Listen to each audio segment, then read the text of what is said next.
trái mà họ bên sau lấy chưa anh ấy sụp hơi mạnh mười chọn ở bên này thế qua chào này bọc giá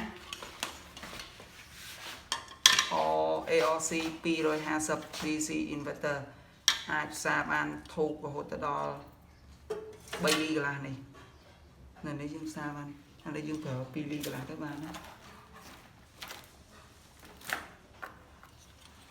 ដាក់ខ្សែម៉ាស់នៅខ្សែម៉ាស់យកឲ្យកាត់អានេះមួយសិនតិចទៀតយើងទៅមើលសាកតេស្តផ្សារមើលតើវាប្រើកើនអត់ឬគ្រាន់តែយកមកលេងទេបើសិននេះដោតខ្សែហើយដកមូលមកជុំមកជាប់ខ្សែបោកតែនេះថ្លៃមកបងចង់មានវិញមកទិញវិញអូហើយចាប់ធូប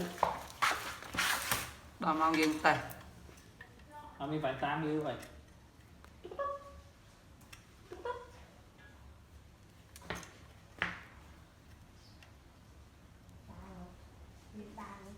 ឈិហើយអានេះយើងសេរីតាមសាច់ដែកអូខេចាំទៅមើលវគ្គផ្សារម្ដងទៅណា